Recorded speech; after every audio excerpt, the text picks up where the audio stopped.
Embaga ya Dr. Halima ey'omulundi ogwokuna guno tuguyite mukisa oba bangi mugenda kwebuuza nti embaga ebeetya mu Gomesi. Ngenda kubeera nga mbikulaga byonna mu maaso eyo. Emily ne bazadde be maama we ne taata we beetondedde Zaira ne ttiimu Zaira. Byonna mbikuletedde maaso ate n'ebirala ebisingako. Brenda Miles ayongedde okutabukira buli ayagala oba abakyala bonna abagala okwagala okumujja ku mulamu oba okwagala okutwala bbaawe. Byonna mbikuletedde naye nga wasibye tayasuze tegwena omulungi ampuliriza Ocean Media Call. Subscribe for more updates, like, share and comment. Teweerabira okunyiga notification bell obenga notified bwenteekawo video empya. Tugenda kutandikira ku Dr. Halima naye nga nyongera okubajjukiza nti mujje tuzuula abaagalwamu tukalanisa President Delivery. Jana airport pickup tukola airport pickup services zaffe ennungi emirundi gyaffe giri wansi ddala. Tulina free wifi, tulina n'ebyokulya ate nga tulina discount. Mwenna abaana bakomawo ku lunaku olwokusatu ng'ennaku z'omwezi 5 Maachi oba guno omwezi gwennyini gwe tugendamu ogwa Maachi bannange mujje tutambule ffenna. Tulina discount. Bw'obeera nga tulabako kitundu kyo jangu WhatsApp twogerezeganye ombuulire nti munnange wano wati ne wati gwe munnange ebitundu bya Uganda biyitirivu tusobola biteeka ku post emu. So oba tulabako kitundu kyo gy'olaga jangu munnange twogere tuteese tetusobola kulemerwa. Va mu comment section kuba munnange comment section tewali kisobola kusolvingibwamu tuba tulina okwogera bingi. Tinga babeera ne family ez'okubanona nabo ku airport tugenda kwesanga waabali ludda waabali bameka tugenda mu kitundu ky'olagamu where exactly tuba tulina okwogerezeganya bingi mu ngeri emu oba endala byetutasobola byonna kumalira mu comment section oba mukitegeera baddiya naye nga congratulations Dr. Halima. Dr. Halima yazzeemu munnange ne bamukuba embaga endala ne bamuwa amahalo galaba tegali na mu Uganda shillings n'addamu n'asayininga. Abantu abamu beebuuza nti oba abeera ali mu kurenewinga bufumbo bwe. Omanyi mu busiraamu kikkirizibwa okurenewinga obufumbo bw'omanyi kizza omukwano obujja ne muddamu ne mucelebratinga buto laavu yammwe ne muddamu ne mwewa ebirabo musobola okuddamu ne mwewa amahale buto n'ebirala. Bangi bayinza okwebuuza nti lwaki ali mu Gomesi. Mu busiraamu osobola okukola emikolo 4 in 1 n'okola okukyala ku mukolo gwo ne kubeera n'okutwala oba n'okukola ng'okukyala at the same time kwe kwanjula at the same time kwe kuwoowa ate era nga y'embaga. Obusiraamu bwatugondeza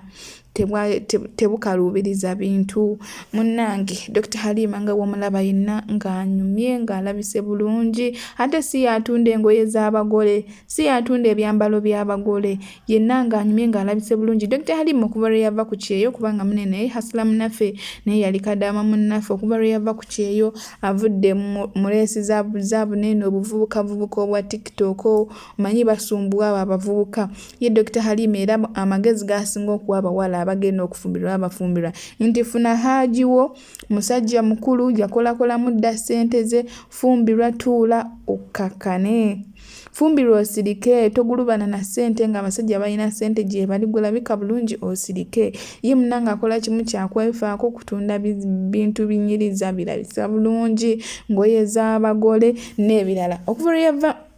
mu kiyumba oba okuva lwe yava mu Bwakadaama munnange n'asooka n'ava mu leesi z'abavubuka abato. Omanyi Dr. Halima kubadde agamba ndi muntu mukulu ndi wa myaka 3 myaka 4 myaka 47 kati yatugambye mbwenu embaga ya 12 ku myaka 47 naye nga gwobola Dr. Halima aweza yadde emyaka 3 oba 35 agamba 47. Kyemayi just kuzikiza oba kuziba emimwa gy'abantu kubeera nti omuntu omugamba nti olina emyaka bwegiti abantu bawakanira nnyo emyaka gy'abannaabwe. So Dr. Halima bwe yava mu ebyo kusoma ku datinga bano ba TikTok n'oli n'afuna haaji we n'asooka n'afumbirwa n'afuna omulala by then yali akyali mukwano gwa Phoebe ne Nazuwa Shami ne babeerayo ku nnika Ramadan we yatuuka naye anaddayo ne babawa ne bamuwa amahale ne Ramadan ewedde era munnange yaddayo n'afumbirwa omusajja omulala naye ne bamuwa amahale. Recently wano eno emabegako awo katono yazzeemu n'akola emikolo ne bamuwa Range Rover kugamba mikolo gamine neera ne baddamu ne bamuwa ssente ate neera Ramadan endala etuuse neera bazzeemu ne bamuwoowa ogwo tuguyite mukisa tukuyite ki ani awakana nti ogwo si mukisa kuba nga munnange eri abantu bangi ng'asobola okugenda mu bufumbo buno ne bugaana n'alema okuddamu okufuna obulala oba n'afuna obulala naye ne bamwendako bwenzawo naye nga tebatuuse mu bazadde oba nga tebakifudde ofiisho munnange nagwo nno mukisa era tusabenga nnyo Katonda atuwa emikisa nga tweyongeddeyo nsawo otuwe endowooza mu comment section otubuulireko Dr. Halima kyayitamu tugeze in case obufumbo naye buba bubeera obumu nga bafunye misunderstandings oba nga biganye tokyegomba kufuna muntu mulala naye nakwanjula oba nakuwoowa oba nakuwa amahale oba nakifuula official tokyegomba munnange tuwe endowooza mu comment Tifumba fumba omwana wange fumbira ddala nnyo balumye banagolo nakulwalero ebadde ne Kaya Lima Uni Collection omulabye ate nze mbadde metro ni mugambe nti iye munange bwana ne bamuwa pounds ne bamwerako ne check bagita check yes na laira na gamba ntizo nenze ngenda fumba bananga I'm going to cook it nenga bananga Lima ati omulaba nabala natulaga kawa wati nenga bananga Lima wange congratulations congra mama sabala ko bufumbo bulungi akweza de donji hala teke mubaraka awonga tumaliriza tuvaayo netugenda tubalya kechimere netugenda asibayo adage awo twale tumaze okuvaayo monda muzikiti twadawe ekibuli ne badetwe kuba snap netugenda tuchimere bandago bona tinde bamwambaze empeta mugambe eti ye bamwambazize empeta ne bajjawo rich friend na jana muwo na mugamba nkuwadde you girl you deserve everything nenga wendage happy marriage tukagaliza bisinga okalabya akaweta wow congrats oyo no fanfe wa Dr. Halima Swabi Events era nga naye foma kadama munafe nga bamkono nnyo ne Dr. Halima bwe bamusirawo emabegambwa aba info trust mbwate tanyeri nyali yabwe kuva yavaawo n'agamba no tebamusasula ssente eyo Swabi gwewulidde ayogera naye yagula edduuka okuva yava ku kyeyo nga atimba ku mikolo munnange edduuka baagateekawo mu Dr. Halima atunda bintu bifa kuba kyala bizigo kwefaako nga kwotadde n'engoye z'abagole magomesi g'abagole n'ebirala bingi nnyo ate ne Swabi ku kizimbe kye kimu naye n'ateekawo n'abeera nga atimba ku mikolo so nga tweyongeddeyo ate no nga tweyongeddeyo ngenda kubeera ate nga nkolaga Emily ne bazadde be munnange bamutuuzizza wansi ne bamugamba yeetonde ku byonna ebigenda maaso ku social media kuba batiimu Zairo babadde bamufuukidde akayinja mu ngatto nga bamuvuma bamutaddeko embeera olw'okuba akola videos ne Henry biki n'ebirala bingi badde bigenda ku social media njagala osooke weerabireko ate tugende ewa Brenda Miles kati abantu bano kasooke mbanyonyole badde bampise waneene waffe nga bambuuza ku nsonga eziri ku TikTok njagala okumanya lwaki kubanga Zaira nga mukwano gwange naye mugugulana lwaki mukwano gwange zere vidiyo ze zinnyumira sagala nkulimbe naye ndaba mugugulana abantu bakuvuma nange TikTok enkulira ebadde entamya n'okuntama naye kasituzi sukumbulire kiki kati ne dadi akedde kunkubira simu kwa mama wabadde tonkubidde dadi yankubidde simu nambuuza dadi yakukubidde naye nabadde nkubidde kwa Ivo akubaleka Ivo n'atakuwa naye simu ye yabadde busy naye nabadde era nga nkulira neetaaga okumanya kiki so kati kyaliwo ekiti mama ogwasookera ddala okubira nga waliwo kale okusika omuguwa nasindikira Desire message ne mugamba Desire nakakusindikira abantu ba mirundi mingi okole video zaabwe ne bakusasula ssente n'otakola kubanga waliwo omuyindi yali wali basi n'atuwa ssente emitwalo 5 buli omu tupostinga video nyanya Desire postinga video omuyindi yayomba then omuntu omulala mama lake jo nze namugamba awe Desire sente Desire natakola video zera mama lake jo nayomba so wenavayo ne ngamba Desire ne musindikira message ne mugamba Desire Munaye favor mukama agikuwadde but please respecting sente z'abaki z'abantu zayanziramu bubi nangamba thank you for calling me a star nefiona screenshot yaziraba thank you for calling me a star eyanze ndista bichi kyova okungamba kale Emily ninakola video z'abantu bichi yanze bwecho yanziramu nenyiga wenanyiga nimugamba wala ekyamazima nkujjeyo nkushayo that bichi nageza kukubira essimu nengano zikwata nakubira ku simu ya Fiona ku conference call era nemugamba sidamu kuwuliriza kati ebyange naawe bikoze eki kale sikyali nnyo muntu wo kubanga yali alemeddwa okukola ki okukiriziganya nange kubanga nze nange maama waliwo ebiseera oba nga ndudde okukola video omuntu nakubira ivo nankubira ivo mugamba kimu kale nsonyiwa naye nakola ki ngenda kukola kubanga sente nziina ate sente sikyaliwo kifuna sente abantu sente nzirespectinga kati ekyo kati desire oyo webyatuukawo ebyo nengambako ne muganda nangamba mwana ebyo byammwe byabawala kati piano fest wetuuka saamunyega nakwata abantu balala bonna nembateeka ku posta bichi then ye natekayo wali video ngatadeko piano fest nengamba newunya nnyo nengamba naye nemusindikira message nemugamba neyanziza okunkolera video teyanziramu ensirika nemukubira simu nga piano fest natera okutuuka natazikwata kubanga abantu bali batandise okwetawo okwegugunga bikiyelele era fe jukira abantu bali badde otugambako banga kwa bya piano ndaba byadda mugambe namala ng'omwaka mulamba nga sogera naye banze mbasi byagala nze manyi mwali badde mubeera wamu okusinziira ku myaka gyammwe mwenna mwali badde mutambulira wamu kubanze nalabako ogundi ya desire nga bamubuuza kituufu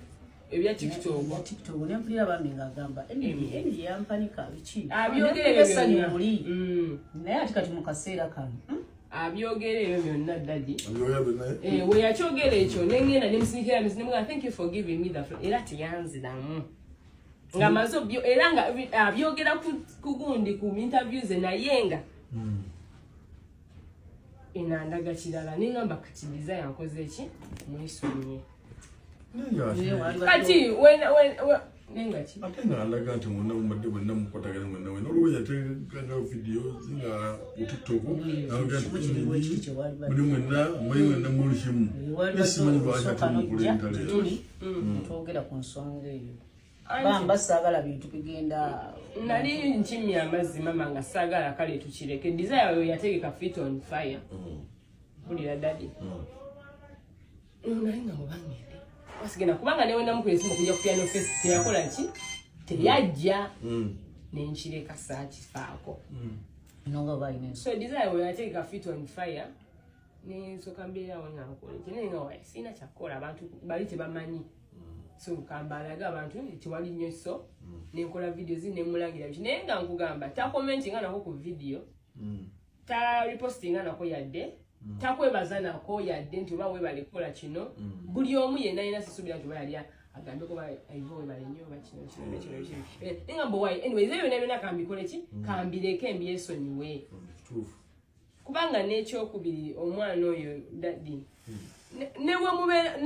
nze sagala nnyo bintu byakumpisaamu nnyo maaso ate desire alina ekyo ekintu kinnuma nnyo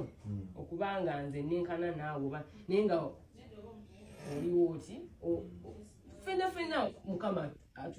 ekitegeera tulina kukwataganira wamu Emily ekintu kimu kankusala ekibimu kyolina okukolera abantu kintu kiri ekyo ekiwali badde tokigenda mudimu kuba abantu tebasobola kumanya mbeera zo kintu kyesinga okumanyako kintu kimu omuntu waba akuyisizza totera kumulemerako ate abantu kye batamanyi kati omuntu omulala aba akuyita mu ssimu bakola kintu totegera naye kizibu nnyo kyenkumanyiiko oba Emily nawamutege ye omuntu wamunyiiza essaawa eyo ennyini ebyenkeera biba birala muyombesezaawo naye mala nemukola kinekivaako kitegeera bambi bantu basonyiwa bakuvuma naye lwakubanza ebibeera bimpisa bubi naye abantu tosobola kumanya mbeera zo nti omuntu akunyigidde ate gwe oba tobifaako. Anti maama Desire nze kye nabadde ŋŋamba wetwakoza waliwo Sefuko we nakola video Emily tayagala ne baddamu ne balusiikuula ne bagamba ne baddamu ne babyogerako kyova olaba byakomyewo ne baddamu ne bakola ki ne babyogerako nisala oba nazinako ne yali ex we kati twazina twesembere ne bagamba mpulira n'essanyu okuba nga bayawukanye naye ng'ate si we kiri kati wenakoze live nembuuza bafaani nasooka nekola live nembuuza bafaani mumwagala tukole ki mwe Desire tobeera naye kyokka Desire naye kenyini abeera eri ne banne mama wali omulabye kenyini mbadde nsaba ekintu kimu kubanda bamuli bawamu era nadde nkubidde live lwakuba teyakutte essimu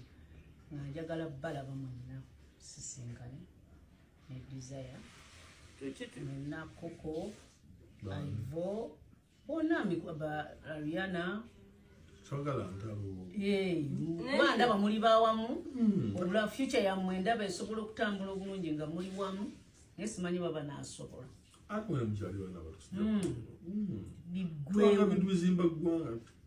Chogala ntalo. Kwanga mama ndejo yabe when take ku live nga mugambya yandize nagamba Emily sikuina ko buzibu this and this. Yayogera yagamba wadde tetuli bakyali naye oba twakula ffenna like that kati that's why nange nagenda nentandika okuddamu abantu nga mbaddamu bubi kati abantu tulina okolojja kwetondera bwetondezi tekirina buzibu okwetondera omuntu emiriana kyemmanyi abantu bambi mikwano gyo abantu abakwagala era nga biweddewo tewali kasa gwe navuma nali instikinga ku mazima kubanga nze mbadde awo ku TikTok nga ebigambo ebimalavumu bakola biki ne TikTok entama kasala bayitiza okuvuma abantu basibyagala zebintama abadde bannange tebendadde birungi mulina mwende nsonyiwagane kubanga tewali mutuukirivu Desire nakusobya nsaba kunsonyiwa namwetonderaawo namusindikira emessage ezo era nazignoring tondera abantu ba social media mukola ebizimba eggwanga benasobeza mbadde mbasaba munsonyi kyekirungi ekyo bambi kubanga empisa bubi naye Desire namulabako ajja kujja omulawo omuyisa ajja kujja Desire mbadde kusakojjeko tukulayo tomulabeko bambi nze mwagala saagala sirina era ne mama namukwatako ne kavidiyo nga wana Desire akwasa akapostinga abantu besinga okwagala okwo ku TikTok tolaba Koko mwaga naye njagala Desire olaba ne 10 ate agamba ajja kujja akola nga bw'owulidde abazadde bali ready okuyita Zaira ate baddemu okubeera nga boogerezeganya bakwatagana ne Emily neera kubanga jjukira empalana terina kyezimba empalana terina kyeyongera ku muntu balina kutuula wansi ku round table ne boogera ne baddamu ne bakwatagana kuba babadde nga beeyamba bonna business wise wali bwafunayo akalimu ng'akubirako munne oba ng'aweerezaako munne naye nga social media biralamu naye ng'ate ku ground nange oba olina okusigala ng'oli down to earth yedde nti oba olina following nene ku social media nti oba ki naye nga gwolowooza ani musobya Emily oba Zaira nga tuzze mu mazima katuyongereyo ne Brenda oshegera waliwo omusajja ali America okumanya nze nali nfudde abantu nga bandaba era ne kati bawanganyiriziza abantu bandaba bwekiri angatolaba kati lumu nali ku live omusajja nangamba Brenda twagala kwebaza mulamu waffe mpe namba mutereko sente z'enkoko yanterako 10,000 bawanga yali taliwo yali agenze ku mulimo banange ezo 10,000 na zinona omusajja simumanyi jasi yaziwa bawange like yagamba ziwe bawo akoze omulimo gw'amaanyi ajeme enkoko ate tolaba manyi ebintu bino abantu abamu nze simanyi oba lwaki naye naddala especially bannayuganda olaba omuntu bw'obonaabona nga baseka bw'otereeramu nga bajerega kati ne weewuuza ki kye baagala bw'obonaabona nga bakusekerera bw'otereeramu ate nga batandika kujerega anti kyobalaba abantu we bagwa ku muntu omunafu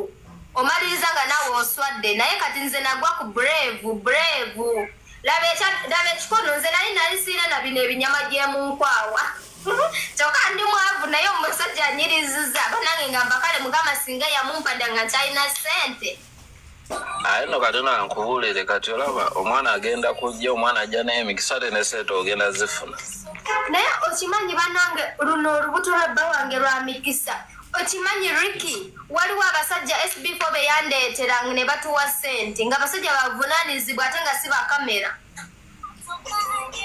wekiri ate kati kankubule even opportunity olaba some people babaawo nga baagala nnyo okulaba omuntu ng'akyusizza obulamu bwe naye mulimu abo nga bo baliwo just bw'oba obubi ne banyumirwa ate bw'otereera ne kibaluma kati ne weebuuza baagala ki waliwo ono Susan agambye mbu Ricky tojja oba agamba tojja kukola mugamba asembye si buli muntu nti akola ekintu nti aba n'ekigendere osegera nedda Ricky alina omutima omulungi Ricky antwala nga sisita we ate alina omutima omulungi okuva ewa Katonda kati mwe bye mulaba ng'ebinene Ricky abiraba ng'obuntu obutono era buntu butono kuye okitegeera kati muli fine okulowooza engeri gye mulowoozamu me and Ricky mwitwala nga bulaza wange kozi yasiima bba wange kyakoze omulimu bba wange gwakoze ensi yonna egulaba lwakuba bamu tebasiima bameka yali asobola okuvaayo najja n'agamba nti nze nyimiriddewo okulwa Brenda bameka bangi bajyawo nga balaba bulabi ne bayitawo obuyisi naye nafuna omwami mundabe singa n'abasinga bali mu bufumbo bangi bensinga nga bali wano e Kampala ate nga bali bulungi naye daba osinga bangi abataayaya kati kankubuulire bangi n'abalowooza nti bali bulungi naye nga bali bubi kati erinako tugenda kuzaala omwana w'omuzungu bajja kutya ate ani agambye mbu Ricky mulya bakulya sina buzitu naye by the way ekirala kati kaŋŋamba abantu buli aliko n'awulira olaba ebintu ebimu Brenda emikisa kati olaba kati kankubuulira emikisa giddira nnyo mu kugaba olaba osobola okukolera omuntu akantu nga katono naye nga tomanya ate tomorrow obwa gye kakutwala ate kati essaawa ya leero osobola okuba nga essaawa ya leero oli mu position nga nze nkuwa ate busobola okutuuka enkya nga nze ndi mu position ate nga gwe nnyamba tebakirowooza nti omuntu bw'akola ekintu nti aba akitaddeko ekigendererwa yamba ng'osobola olwoba okoze social capital enkyo ojja kutuuka mu mbeera nga tosobola nga naawe ate bakuyamba wamanze Ricky webale kunjagala nze ndi omanyi nze waliwo Robi ne Bolingo mumanyi Bolingo yafuuka wa Luganda sente yetazimpera ku TikTok azimpera mu WhatsApp ne Robi ambuuza bebi yayoyeza ki omwana waffe yayoyeza ki mulamu ali bulungi Robi ne Bolingo Ricky enamba yange eri kubbayo actually kati abo bagambe abalowooza nti n'ennamba yo sigiina abalowooza nti kirimu ekigendererwa n'ennamba yo kubbayo kwerinze mwabalowooza mbu Ricky talina na namba yange ya WhatsApp okitegeera Ricky muntu wa muntu anjagala nga nze ate Ricky ategeera embeera gye nalimu okitegeera muntu ategeera because Ricky alina omukazi we abamu mujalowooza mbu Ricky ampa ssente lwakuba ki mukwano Ricky ayamba buyambi ate amanyi omuntu kyeki alina mukazi we kati mwe abakalaba ku ssente mwe abanaku omanyi Ricky abanaku abakalaba ku ssente baba banamaalo ate kati ekirala njagala obagambe bakitegeerere ddala bategeere ekisooka n'ennamba yo sigiina ekyokubiri olina lubuto sigamba nti nyina kyembala ekyokusatu sirina mu Uganda kakati kati awo kigendererwa ki Ricky simanyi oba anada ali sikugamba mbali Dubai tali Dubai oba ali America simanyi naye namba yange ya WhatsApp esi yonna gy'olimu as long as you are happy. Oshegera mwabamu musindika busente nga mwagala kola inbox. Nze ndi mukazi wa lubuto ngenda kuzaala omwana wange bamuyita Blessing, bba wange bamuyita Brave. Naye olwokuba muli bannaku wosindikira omuntu omutwalo Rabbi huyo wosindikira omuntu omutwalo olowooza mbaba agenda kukwana. Naye Ricky asindika sente noweziwera mitwalo 5 naye nga talina kyakunyeze. Ricky talina namba yange ya WhatsApp naye ampa sente. Guno mulundi si gwe gusoose nga ampa sente. Oshegera kati mwabanaku mwewumuzeeko. Ayo no olaba Brenda katika nkubule nze njagala nnyo kambuulire bano abali wano. Omutima okugaba kiwadde kitegeeza nti olina mugagga naye omutima omugagga. Nze buli ali wano asekerera Brenda nkujjukiza ekintu kimu nti olwaleero oyinza okuba ng'oseka naye nkyosobola otuuka mu mbeera nga gwe weetaaga oyambibwa. Aleka Brenda takyayambibwa actually gwe tokyasabirwa kati actually oliwo okuweebwa kwongera kunyirira. Eri embeera y'okusabirwa pe ababirowooza nti abakolima bagendeko ewamaamafi bajja kundaba mu kamera nga nsabiriza. My friend mukama yankwatiddwako akasubi sikyasabiriza okuggyako abagala be bampa. Okitegeera ndiwo okuweebwa mukama nti ye reason gyakola. Okitegeera naye mubirina okubeera n'empisa because omuntu n'owaba agenda kuwa ng'olina empisa embi tasobola kukuwa. Ate kambabulire okugaba guba mutima. Bangi muli eyo mulina ssente naye temuzigaba. Naye okugaba guba mutima. Waliwo oli ng'alina 10 ng'asobola kuggyako omutwalo n'asharinga ne mukwano gwe. Aye naye kirala wowe oyagala ofuna ku mikisa gaba nga tolina ky'osuubirayo in return. Anti abalala bagaba nga bagala kukolima bagala kukuduulira enkeera bagambe twakuwa ssente zaffe kyova olaba bannange. Nze Abannayuganda bansobera. Ono ani omuntu Naume bambi Naume weetereze. Labayo Robbi azze. Ricky Robbi azze. Naye banange Robbi nze olaba Ricky. Robbi yefuula mbu Muganda. Robbi munyankole munaffe mukiga munange. Osegera. Bino tebiri mu tribe kati nze nga ndi Muganda. Lindako Ricky sokolindeko.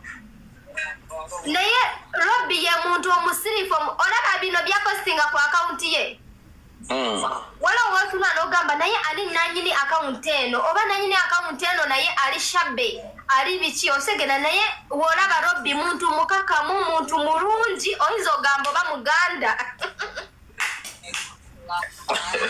Nali manyi Muganda because fe abantu abakiga abanyankole tulina acting zaffe tulina we have the way we act tuli arrogant. Naye empisa za Robbi walayi simuwolereza Robbi muntu mulungi mukakamu alinga Abaganda. Sikulimba because nze ndi mukiga naye ndina eddalu. Naye nolowooza omutima tekiva na ku national ku gundi ku tribe kisinziira ku muntu. Aba muntu eba nature ya muntu. Channel media ko chali subscribe for more updates. Nebaza mwenna abalabe video yange to the end nemulabula nga temu skipping mikondi msimu sabakatwenda abaye musinga okwagala. Jena airport pickup mbajjukiza nti muje tamlefe na muje mu booking ngo obudde bukyali tulina discount muje mu booking obudde bukyali tolinda kumala kufuna ticket kuba ticket abasinga abalabo bazigaba kusawa esemba ate nekira kusawa esembayo kusawa esembayo obeera ojja kuseerebwa munnange lwansonga oba otuse kusaawa esemba olwesomera programu eziriwo bw'otuuka ku ssaawa esemba buli muntu aba akimanyi disparate bw'otuuka ku ssaawa esemba buli muntu aba akimanyi nti nno weetaaga mu kaseera ako oli mu bwetaavu tolina option ndala osumbuyibwa n'okusumbuyibwa oba okitegeera so kiba beta n'obookinga nga bukyali. Jana airport pickup mbalinze baddiya enamba yaffe 0704 44 40 58.